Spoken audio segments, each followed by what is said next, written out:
Lens.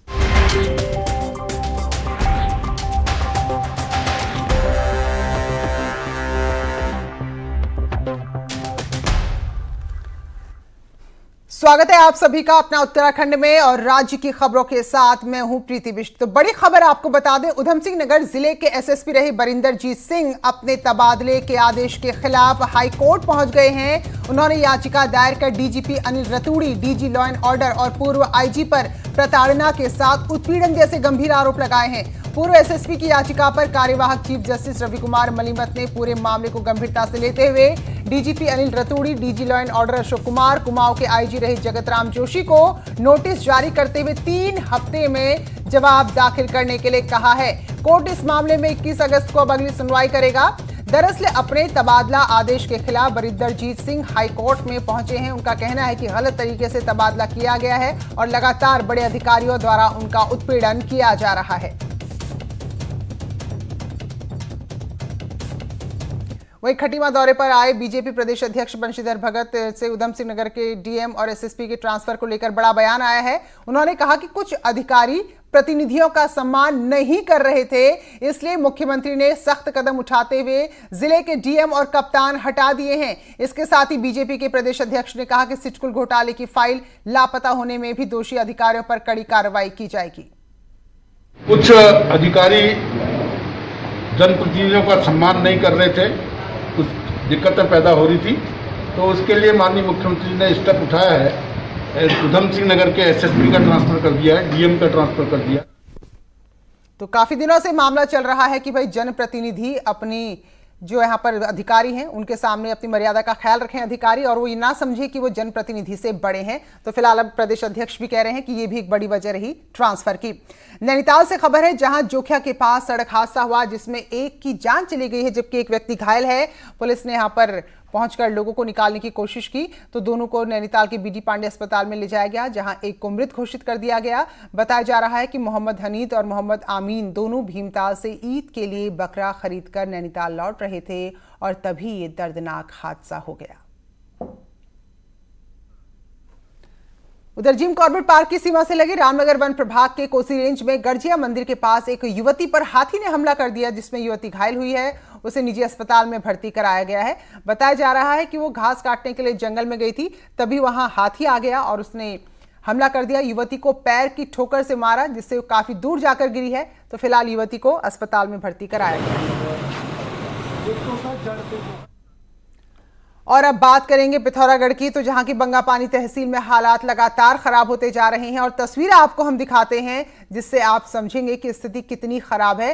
तो बीते दिनों में जारा जिबली गांव में भारी बारिश ने तांडव मचाया है और जिससे कलावती देवी यहां पर बह गई थी। गांव के लोगों ने उसे बचा तो लिया, लेकिन इनको बहुत सारी चोटें आई हैं।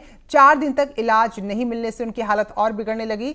जब किसी तरह की कोई मदद नहीं मिली तो देखिए कैसे ले जाना पड़ रहा है। इसीलिए यहाँ पर बात हो रही थी कि जो हवाई सेवाएं हैं उसकी यहाँ पर जरूरत है ताकि मरीजों को जल्द से जल्द पहुंचाया जाए। लेकिन बातें सब कर रहे हैं, भरोसा आश्वासन सब दिए जा रहे हैं, लेकिन हकीकत ये है, ये वो हालात हैं, ये वो स्थिति है जब कलावती जो कि बहुत जख्मी थी उन्हें 12 किलोमीटर डंडे में लटकाकर जैसे तैसे बांस बगड़ पहुंचाया गया। और जो देखिए जो लोग लेकर भी जा रहे हैं वो भी खुद कितना खतरा मोल ले रहे हैं। तोफंती नदी, गधेरे, नालों को पार करके अपनी जिंदगी को दांव पर लगाकर ऐसे ही इस महिला को अस्पताल तक पहुंचाया गया। तो ये एक स्थिति है वो हम आपको दिखा रहे हैं, एक घटना है वो हम आपको दिखा रहे हैं, लेकिन हर रोज यहाँ रहने वाले लोग ऐसे ही विकट हालात का सामना कर रहे हैं और फिलहाल कोई प्रशासन, कोई तंत्र कहीं नजर नहीं आ रहा है। और मुख्य सचिव बनने के बाद, चार्ज संभालने के बाद ओम प्रकाश मुख्यमंत्री त्रिवेंद्र सिंह रावत से मिले हैं। मुख्यमंत्री आवास पर पहुंचे और पूर्व मुख्य सचिव उत्पल कुमार सिंह भी यहां पर पहुंचे और दोनों अधिकारियों ने मुख्यमंत्री से मुलाकात की है और दोनों अफसरों को मुख्यमंत्री ने शुभकामनाएं भी दी हैं। तो आज ओम प्रकाश ने राज्य के 16वें मुख्य सचिव के तौर पर कार्यभार संभाला है। सचिवालय के वीर चंद्र सिंह गढ़वाली ऑडिटोरियम में आईएएस ओम प्रकाश ने शाम 5 बजे मुख्य सचिव का चार्ज संभाला। वहीं 21 महीने मुख्य सचिव रहे उत्पल कुमार सिंह रिटायर हो गए हैं। इस दौरान दोनों अधिकारियों ने एक दूसरे को गुलदस्ता भेंट किया, शुभकामनाएं दी और अपने अपने अनुभव भी एक दूसरे से साझा किए हैं।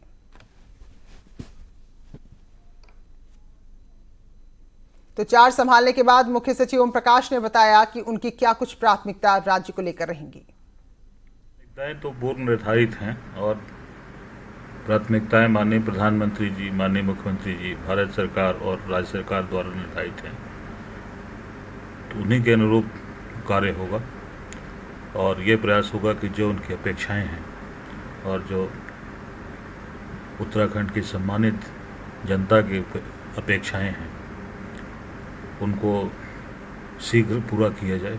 मार्ग में जो आने वाली बाधाएं हैं, अवरोध हैं, उनको सतत प्रभावी अनुश्रवण द्वारा उनको दूर किया जाए ताकि राज्य की आर्थिक उन्नति हो सके और जो वर्तमान परिदृश्य है इससे हम उबर सकें। और मुख्यमंत्री ने भी राज्य के नए मुख्य सचिव को शुभकामनाएं देते हुए कहा है कि सीएम जो पहले उत्पल कुमार सिंह थे, जो अब रिटायर हो गए हैं, उन्होंने काफी बेहतर काम किया है और बहुत लंबी और गहरी लकीर खींच कर गए हैं और अपनी जिम्मेदारी निभाने में ओम प्रकाश को इससे मदद मिलेगी। काल के दौरान जो लंबी रेखाएं खींची हैं, जो लंबी ही नहीं बल्कि गहरी भी हैं, आने वाले मुख्य सचिव के लिए निश्चित रूप से वो सहायक सिद्ध होंगी और वो उससे आगे बढ़कर काम करेंगे, ऐसा मेरा विश्वास है। जी, प्रदेश के नए मुख्य सचिव बने हैं, मैं उन्हें अपनी शुभकामनाएं प्रेषित करता हूं और उनसे अपेक्षा करता हूं कि वो प्रदेश के विकास को गति देने का। और अब आपको आज का कोरोना अपडेट देते हैं। तो राज्य में आज 118 नए मामले सामने आए हैं और इस तरह से अब एक्टिव केसेस की संख्या बढ़कर हो गई है 2897, जबकि 80 लोगों की अब तक मौत हुई और आज ही के दिन 5 लोगों ने अपनी जान गंवाई है, 2 देहरादून में जबकि 3 हल्द्वानी के सुशीला तिवारी अस्पताल में आज अपनी जान गंवा चुके हैं। तो देहरादून में केसेस की बात करें तो आज 55 नए मामले सामने आए, नैनीताल में 34, हरिद्वार में 6, पौड़ी में 4, अल्मोड़ा में 3, टिहरी में भी 3, वहीं रुद्रप्रयाग में 5, उधम सिंह नगर में 5, उत्तरकाशी में 1, जबकि बागेश्वर और चमोली में भी एक नया मामला आज सामने आया है। तो आज पूरे राज्य में 5 मरीजों की जान चलेगी। देहरादून में आज 2 मरीजों की मौत हुई है और इनमें से एक शख्स की मौत दून अस्पताल में हुई। वो कालागढ़ निवासी थे, 42 साल उनकी उम्र बताई जा रही है, जबकि दूसरे शख्स की मौत ऋषिकेश के एम्स में हुई, तो उनकी उम्र भी 42 साल बताई जा रही है। तो फिलहाल इन दोनों मरीजों को लेकर अस्पताल प्रशासन की तरफ से बताया गया है कि अन्य गंभीर बीमारियों से भी पीड़ित थे। और वहीं हल्द्वानी के सुशीला तिवारी अस्पताल में 3 मरीजों की मौत होगी। तीनों मरीज अल्मोड़ा, रुद्रपुर और हल्द्वानी के रहने वाले थे और कोरोना के साथ साथ ही पहले से ही कई अन्य बीमारियों से जूझ रहे थे। रुद्रपुर की बुजुर्ग महिला थी तो अल्मोड़ा की भी बुजुर्ग की मौत हुई है। वहीं हल्द्वानी के इंदिरा नगर के रहने वाले शख्स ने भी अपनी जान गंवा दी है। तो कोरोना काल में कोविड प्रोटोकॉल के उल्लंघन पर पहले कांग्रेस नेताओं पर मुकदमे दर्ज हुए, तो अब कांग्रेस बीजेपी नेताओं पर मुकदमे दर्ज करने की मांग कर रही है। कांग्रेस ने दूसरी बार बीजेपी के प्रदेश अध्यक्ष बंशीधर के खिलाफ पुलिस में शिकायत दी है लिखित में। पिछले कुछ दिनों में हरिद्वार से लेकर देहरादून तक बगैर मास्क पहने सार्वजनिक कार्यक्रम में नजर आए हैं बंशीधर भगत। तो गुरुवार को एक फिल्म का मूड शॉट था तो उसमें भी बगैर मास्क लगाए तस्वीर खिंचाते नजर आए थे। इससे पहले हरिद्वार में जब संतों से मुलाकात की थी तब भी बंशीधर भगत यूं ही नजर आए थे। तो अब कांग्रेस का कहना है कि अगर नियम कायदे हैं तो सभी के लिए बराबर होने चाहिए, पुलिस किसी के दबाव में काम ना करे। नेताओं पर आप ताबड़तोड़ मुकदमे कर रहे हैं सोशल डिस्टेंसिंग का हवाला देकर। अब आपका वो कानून कहाँ गया? मैं मुखिया से त्रिवेंद्र रावत जी से निवेदन करना चाहती हूँ कि इस मामले का संज्ञान लेते हुए कोई ना कोई कार्यवाही बंशीधर भगत जी पर करें ताकि समाज के लिए एक उदाहरण पेश हो सके। तो आपको हमें लग रहा है कि बंशीधर भगत ने मास्क नहीं पहनकर उल्लंघन किया, लेकिन उनका तर्क आप सुनेंगे तो हैरान रह जाएंगे। तो बंशीधर भगत दरअसल बता रहे हैं कि उन्होंने ऐसा विशेष पैकेट अपने गले में लटकाया है जिससे 1 मीटर के दायरे तक कोरोना का जो वायरस है वो उनके पास फटक भी नहीं सकता। ये पहना हुआ था, इसके बारे में ये कहा जा रहा है ये 800 रुपये का है और इसमें नेट से लेकर मंगाया जा सकता है। ये उसमें ये 800 रुपये की कॉस्ट में ये कहा गया है कि ये ClO2 2 महीने तक आपके 1 मीटर के दायरे में किसी प्रकार के कीटाणु को आने से रोकता है। इसके कारण थोड़ा हमने शूटिंग के समय मास्क उतारा था और अन्य समय में हमने मास्क पहना हुआ था। तो ऐसा लग रहा है कि पैकेट केवल बीजेपी के नेताओं को मिल रहे हैं, तभी कांग्रेस के ही खिलाफ मुकदमे दर्ज हो रहे हैं। बहरहाल गुरुवार को हेल्थ डिपार्टमेंट ने लंबे वक्त से गायब चल रहे 20 डॉक्टर की सेवाएं खत्म कर दी हैं। इससे पहले भी सरकार इसी कार्यकाल में 100 से ज्यादा गायब डॉक्टरों को घर भेज चुकी है। इस मामले में मुख्यमंत्री का कहना है कि दूर दराज के इलाकों में डॉक्टरों ने पहले नियुक्ति तो ले ली, लेकिन किसी ने वहां देखा नहीं कि डॉक्टर अपने अस्पतालों में जा भी रहे हैं या नहीं। ऐसे में सरकार ने बाकायदा ऐसे डॉक्टर्स की लिस्ट बनाई है और उनका कहना है कि अब जो पोस्ट खाली हुई है जल्द ही वहां नए डॉक्टर ज्वाइन कर लेंगे। जो उनको बर्खास्त कर दिया गया है, होता इससे नुकसान क्या होता है कि सरकार के रिकॉर्ड में तो डॉक्टर है, लेकिन प्रैक्टिकली वो जहां पर उसको होना चाहिए जनता के लिए, वो वहां पर उपस्थित होता नहीं है। तो खाली कागजों में वो डॉक्टर वहां पर उनकी संख्या रहती है। अब इससे ये फायदा होगा कि हम नए डॉक्टर्स की भर्ती हम कर पाएंगे। राज्य में प्रदेश सरकार ने स्थानीय युवाओं को रोजगार देने के लिए अब एक नई पहल की है, जिसमें राज्य सरकार ने नए 13 ऐसे जगह चिन्हित किए हैं जहां पर साहसिक पर्यटन को बढ़ावा दिया जा सकता है। इसके लिए राज्य सरकार ने ग्रोथ सेंटर बनाने का नया प्लान बनाया है, जिसमें राज्य में ट्रैकिंग करने आने वाले लोगों को एक जगह से न सिर्फ ट्रैकिंग का सारा सामान मिल सकेगा, बल्कि रहने के लिए जगह भी उपलब्ध हो जाएगी। माउंटेन एंड ट्रैकिंग का व्यवसाय करने वाले भी मानते हैं कि भविष्य की योजनाओं के लिए बेहतर कदम है। सेंटर्स का इसका मतलब ये है कि किसी भी जगह पर अगर एक ग्रुप बनाया जाएगा कि वहाँ पर कतिपय जो है ट्रैक्स वहाँ से चलते हो, तो उसमें से एक सेंट्रलाइज जगह है, उसको आइडेंटिफाई किया जाएगा, उसको चिन्हित करने के उपरांत वहाँ पर कुछ ऐसे इंफ्रास्ट्रक्चर के खड़ा किया जाएगा। 5 अगस्त को प्रधानमंत्री नरेंद्र मोदी अयोध्या में राम मंदिर का शिलान्यास करने जा रहे हैं, जिसको लेकर उत्तराखंड में भी बीजेपी कार्यकर्ता तैयारी में जुट गए हैं। कालाढूंगी विधानसभा से बीजेपी के नेता दर्जा प्राप्त राज्य मंत्री गजराज बिष्ट 2 कदम आगे बढ़कर अपनी तरफ से लोगों को दिए बांट रहे हैं। इसके लिए उन्होंने पार्टी के बूथ अध्यक्षों को जिम्मेदारी सौंपी है। तो यहां पर गजराज का कहना है कि राम मंदिर का बहुप्रतीक्षित शिलान्यास हिंदुओं के लिए गौरव की बात है, इसलिए उन्होंने पूरे कालाढूंगी विधानसभा को दीपावली के दिन की तरह मनाने का फैसला लिया है और हर घर में दीप जले, इसलिए वो दिए बांट रहे हैं।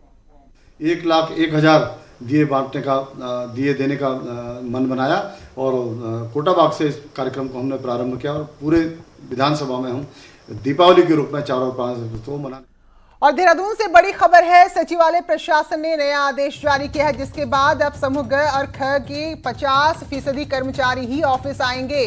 तो ये एक बड़ा फैसला लिया गया है। अब तक 75% कर्मचारियों को बुलाया जा रहा था, लेकिन कोरोना के मामले लगातार बढ़ रहे हैं, यानी कि अब जितनी संख्या के अधिकारी समूह ग और घ के, उसकी आधी संख्या के ही कर्मचारियों को ऑफिस बुलाया जा सकेगा। 4 अगस्त से सचिवालय प्रशासन का ये नया आदेश लागू होगा। तो अब तक 75% कर्मचारियों को बुलाया जा रहा था, क्योंकि मामले बहुत तेजी से बढ़ रहे हैं, इसलिए अब नया ये फैसला लिया गया है कि केवल जितनी संख्या उसमें से आधे ही कर्मचारियों को ऑफिस बुलाया जाएगा।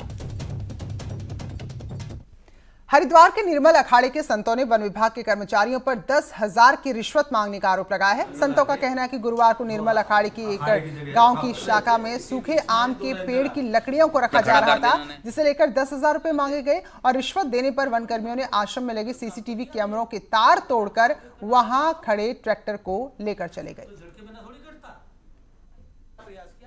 अखाड़े में उन्होंने तोड़फोड़ की, गाली गलौज दिया कार्यकर्ताओं को, वहां पर उन्होंने वहां का सीसीटीवी के कैमरे की लीड तोड़ दी। तो ये उद्दंडता है, और सरकारी लोग अगर अखाड़े में जाके उद्दंडता करेंगे, बदतमीजी करेंगे, तो ये बिल्कुल बर्दाश्त नहीं होगी किसी कीमत पर। पौड़ी जिले की थलीसैंण पुलिस ने 1 लाख रुपए की लागत की शराब पकड़ी है। सूचना के दौरान यहां पर पुलिस पहुंची और तलाशी की, तो बैंजरो से बीरोखाल की ओर जा रही एक गाड़ी में 10 पेटी अवैध अंग्रेजी शराब मिली। पुलिस ने वाहन को सीज कर लिया है और युवक को भी गिरफ्तार कर लिया है। उसमें लगातार काम किया जा रहा है, लगातार बहुत शराब पकड़े हैं। अभी 3-4 केसेस 3-4 दिन में यहाँ पर पौड़ी जनपद में हुआ है। बाहर से भी यहाँ पर शराब का सूचना हमको मिल रहा है, पुलिस उसमें कार्रवाई कर रहे हैं। लगातार इसमें नशा ये शराब है, नशा है, उस पर अंकुश लगाएंगे। चमोली की विश्व प्रसिद्ध फूलों की घाटी को पर्यटकों के लिए खोल दिया गया है। खूबसूरत फूलों से सजी इस घाटी के दीदार करने के लिए सैलानियों ने घाटी में प्रवेश किया है। तो उससे पहले लेकिन 72 घंटे पहले अपना कोविड-19 टेस्ट की नेगेटिव रिपोर्ट साइट पर अपलोड करनी होगी। साथ ही जो मूल प्रति है वो भी दिखानी होगी, तभी उनको इस घाटी में प्रवेश मिल सकेगा। साथ ही सैलानियों को घाटी देखने के लिए 150 रुपए देने होंगे। आपको बता दें कि 1 जून से हर साल सैलानियों के लिए खूबसूरत फूलों की घाटी को खोल दिया जाता था, लेकिन इस बार कोरोना है तो इसकी वजह से बाहर के किसी भी व्यक्ति को अनुमति नहीं। कोरोना के बाद फूलों की घाटी हम लोगों ने खोल दी है और आज इसी बारे में हम लोग गाँव वालों से भी वार्ता हुई थी।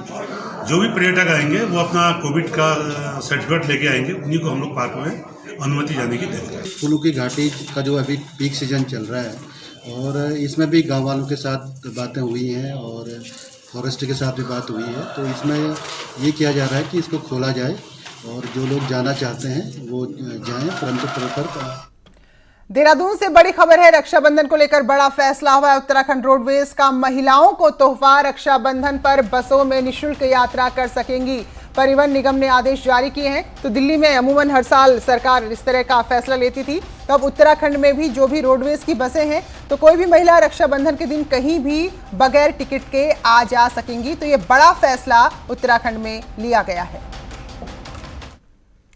उत्तराखंड से डीएलएड कर चुके कुछ छात्र आज शिक्षा मंत्री अरविंद पांडे को राखी भेंट करने पहुंचे। हल्द्वानी के बुद्ध पार्क में राखी के साथ अपनी मांगों वाला ज्ञापन लेकर पहुंची डीएलएड ट्रेंड टीचर्स ने सरकारी नौकरी की मांग की है। इन्होंने कहा कि शिक्षा मंत्री ने उनसे नौकरी का वादा किया और वो राखी भेजकर उनको उनका वादा याद दिला रही है।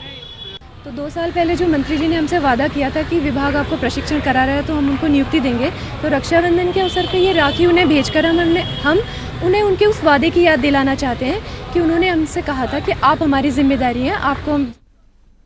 चलिए फिलहाल एक ब्रेक के लिए यहाँ पर रुक रहे हैं, लौटेंगे जल्दी।